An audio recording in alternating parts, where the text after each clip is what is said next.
You've probably heard that Wall Street bought up all the houses, that giant firm swooped in, bought everything in sight, and that's why you can't afford a home. It's become the go-to explanation for the entire housing crisis. There's just one problem. It's mostly a myth. The real reasons a whole generation is locked out of homeownership are bigger, more complicated, and honestly, more frustrating than one villain on Wall Street. So today, let's break down what's actually happening, why buying a home became nearly impossible, and what it really means for your money. First, let's be clear about just how bad it's gotten, because this isn't in your head. Today, 62% of Americans believe that buying a home is simply unrealistic for them. For people under 30, housing is a bigger worry than every other expense combined, and here's a stat that really captures it. The typical first-time homebuyer is now 35 years old. Back in the 1970s, it was around 27, so in a single generation, the dream of owning a home got pushed back nearly a decade of your life. This is one of the defining economic stories of our time. So let's figure out why. Let's start by killing that myth because it's important. Yes, big investors do own some homes, but when you actually look at the numbers, institutional Wall Street firms, the giant ones everyone blames, own only about 1/3 of all homes in the country. That's it. Even among rental homes, they're a small slice. Most rental houses are actually owned by regular people, mom and pop landlords who own one or two properties.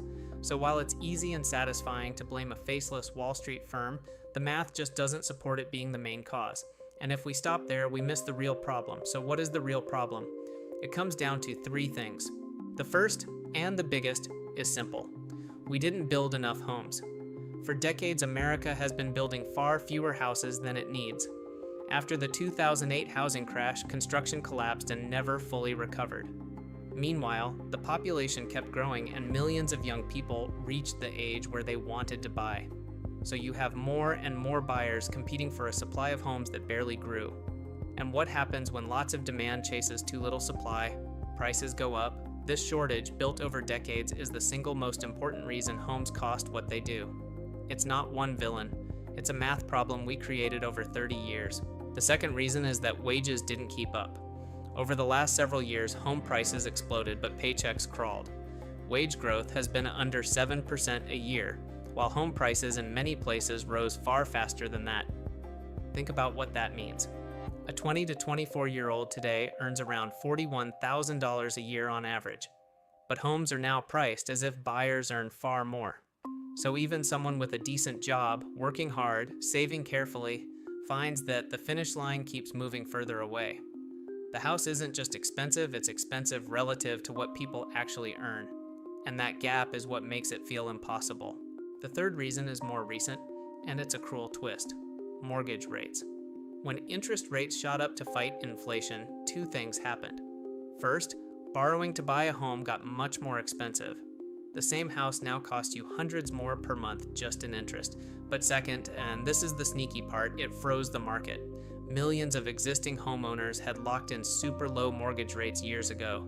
Now they refuse to sell because moving would mean giving up their cheap loan and taking on an expensive new one. So they stay put, and that means even fewer homes come up for sale. It's called the lock-in effect, and it's quietly strangling supply even further. So let's put it all together. A decades-long shortage of homes, wages that never caught up to prices, and high mortgage rates that both raised costs and froze the market. That's the real story. Not one evil corporation, but a slow-motion pileup of problems that took 30 years to build. And that's actually the most important lesson here.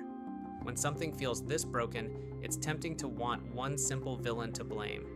But the real causes are usually structural, boring, and much harder to fix.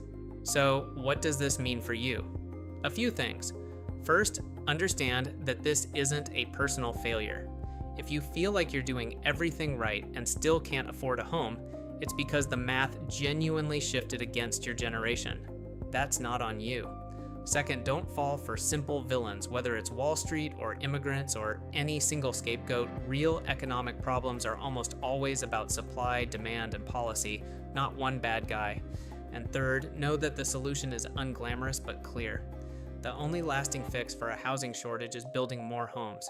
Any real progress will come down to whether we actually do that. If this helped you make sense of the chaos, subscribe. I break down the biggest money stories of the week in plain English, no jargon, no hype.